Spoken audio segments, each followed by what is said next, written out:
Welcome to episode 11 of the Black and White Bistro, where black and white photographers come to grow, share, and get inspired. Thank you for joining us today.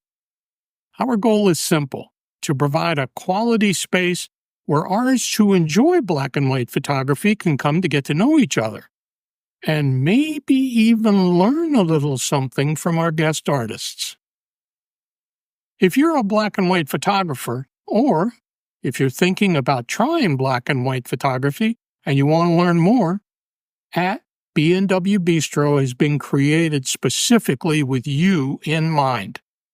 Make sure to follow us at BNW Bistro so you won't miss our updates and our brand new features, such as our Black and White Bistro Roundtable, a monthly video feature where a panel of our Black and White Bistro Show featured guest artists will come together to talk about black and white photography and will answer some of your questions. You heard me right. You'll have the ability to submit your questions about black and white photography.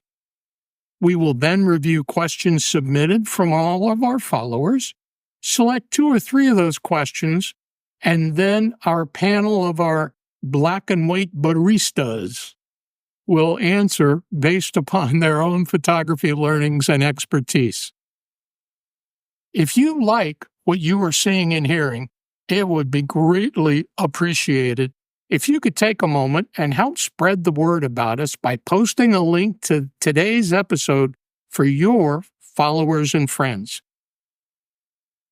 I'm the creator and host of the Black and White Bistro, DavidLPayne, and we are proud to introduce you to a very special black and white photographer who makes his home in the Netherlands. Now, one of VERO's most respected artists, MARC EYCKMANS. Hello, I'm MARC EYCKMANS. I was born in Belgium, and at the moment I'm living in the Netherlands. My first experience with photography was when I was about 6 years old. My aunt had bought a new Polaroid camera, and she let me take a picture with it.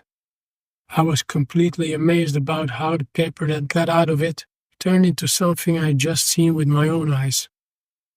So I was really happy when I got my father's old camera when I was about 12 years old.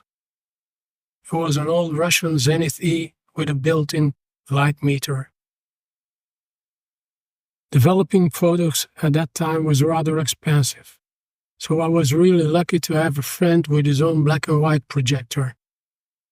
We had lots of fun making and developing our own photographs.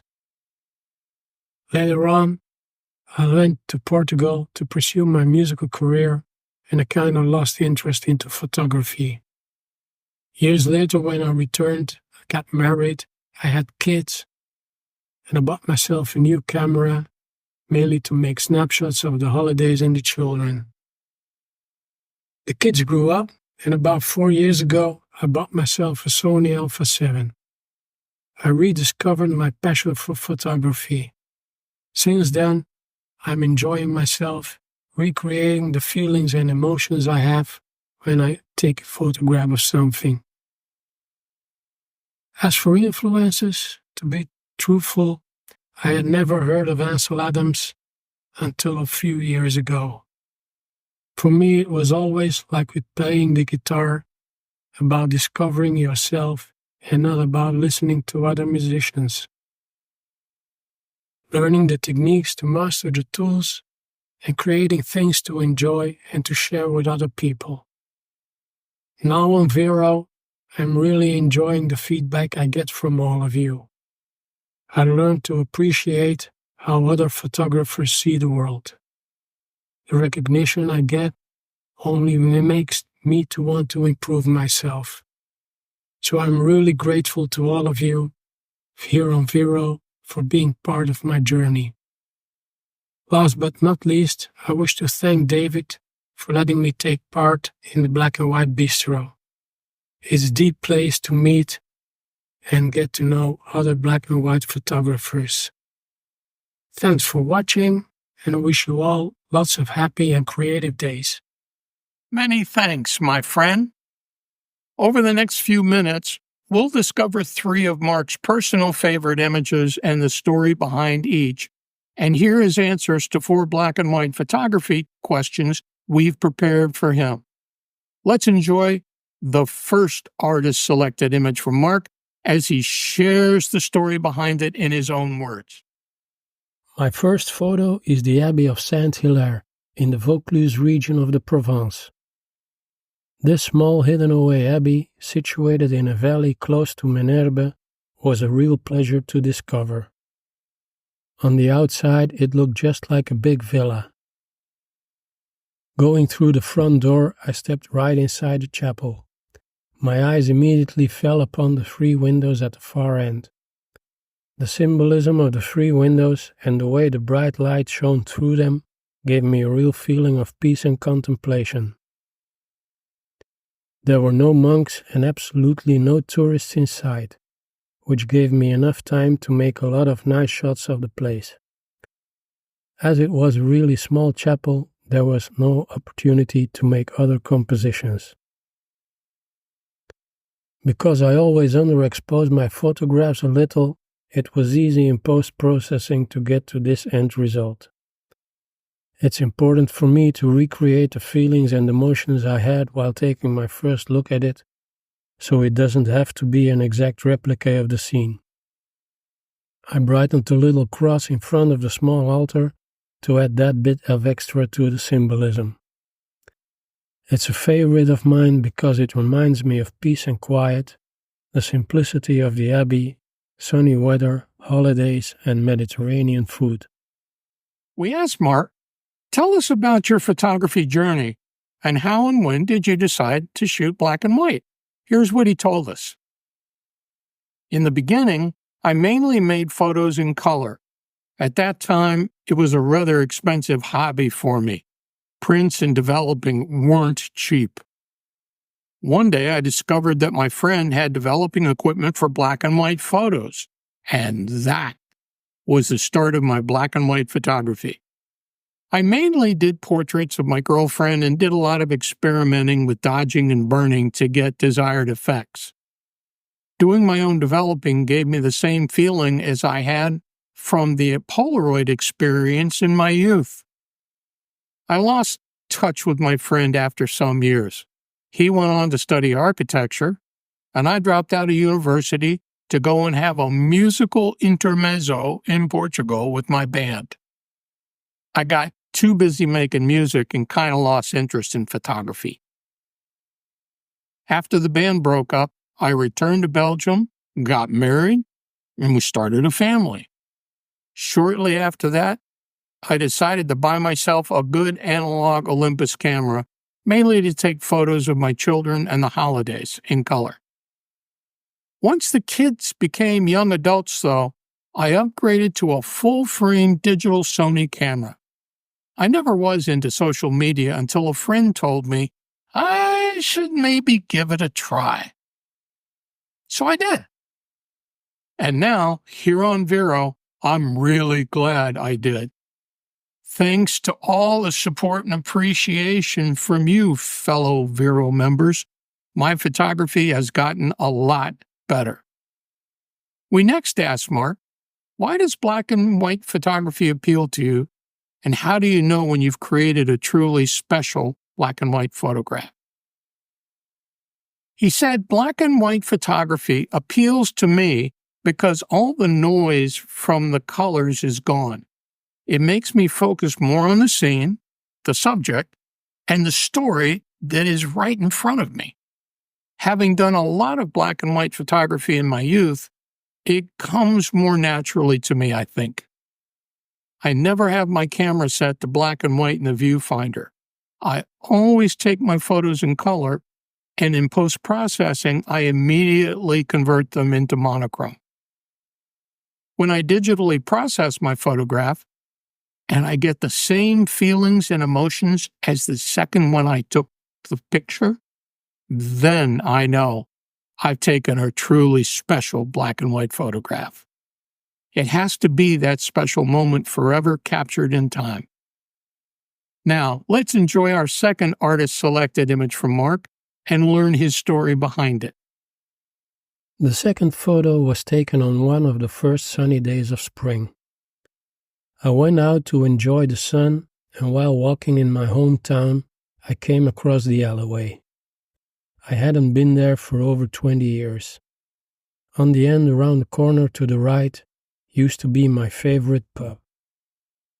Lots of memory about things that happened here in my youth. They were in my mind when I walked through it. The rays of the morning sun peeking over the wall, the typical Dutch house on the left, and the leading lines of the street made it a nice picture. I had to look for the right composition though, which was not that obvious. In post-processing, I made the bright blue of the sky darker. I also made the pavement a little brighter to enhance the leading lines and the sense of direction. Of course, some tweaking of shadows and highlights, contrasts and brightness, which I do in almost all of my black and white photographs. Why I really like this photograph is because that street gave a specific direction to my life, and of course, all of the memories associated with it. Our next question was, what have you personally found to be the greatest challenge in shooting black and white, and how did you overcome that challenge? Mark said, the greatest challenge in black and white for me was to be able to see things in monochrome or black and white, despite all the colors that surround us. For me, the colors always were a distraction or noise.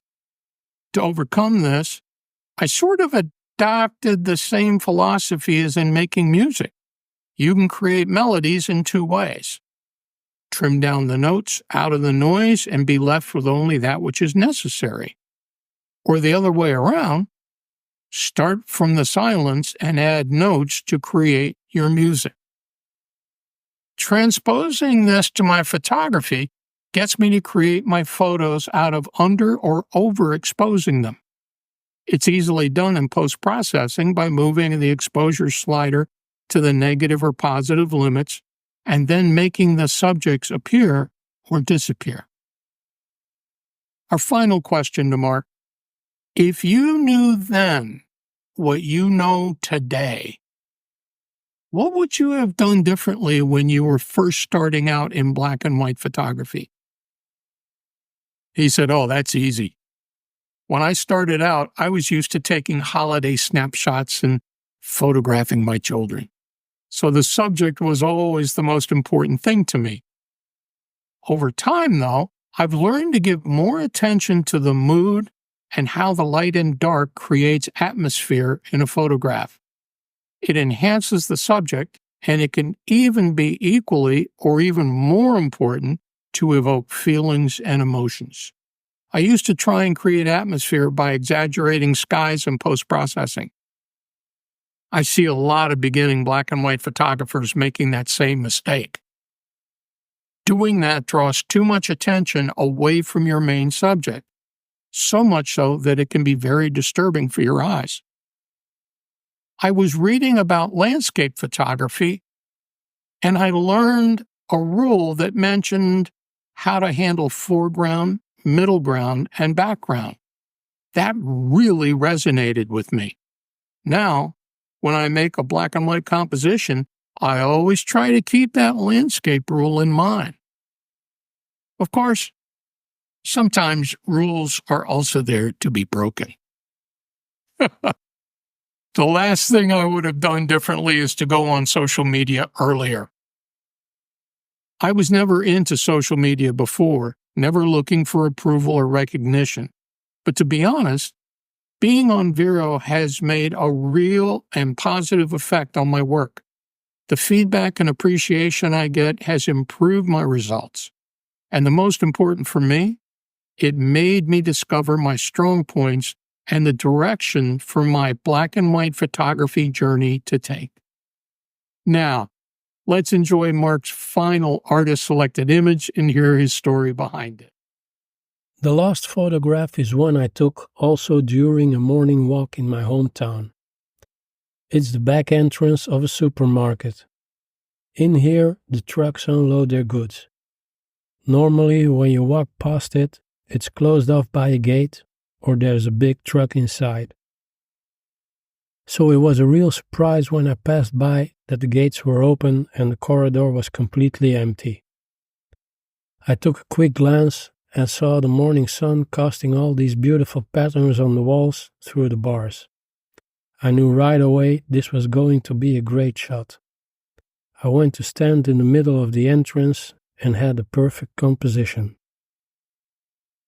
In post-processing, I lowered the highlights, heightened the shadows, and then adjusted the whites and blacks until it gave me the desired effect. Except for manipulating the colors to enhance the contrast, the only other thing I did was to cut out some of the borders. They contained mostly pipelines and wires, which were distracting too much. I really like this photograph because of the shadows created by the sun and the bars making the stripes on the walls, enhancing a tunnel effect. And of course being really lucky to be able to make this photo passing by on exactly the right moment. That brings us to the end of today's Black and White Bistro Show. We hope you enjoyed meeting Marc EYCKMANS and his chasing of light and shadows. To see more of his images, visit his gallery on VERO, share some likes, and consider following his captivating compositions in black and white. Marc, we'd really like to thank you for joining us on today's show. Now, would you like to have a chance to be featured on the Black and White Bistro Show? First, follow us here on VERO at Black and White Bistro. Second, start using our hashtag BNW BISTRO on your best black and white image posts. Finally, connect with us on VERO so that you can send a DM, or you can send an email directly to me at dave@bnwbistro.com, indicating your interest in being our guest, and tell me about yourself and your photography journey. Wow. If you enjoyed today's show, make sure to mark your calendars so you don't miss a very special episode 12 coming exclusively on VERO on August 10th, when our special guest artist will be an internationally known YouTube star and black and white professional photographer, coming to you from the streets of the UK. And don't forget, if you're not shooting in black and white, you're only seeing half the picture. Now, remember to follow us at BNW Bistro, get out there, and create your own black and white photographs.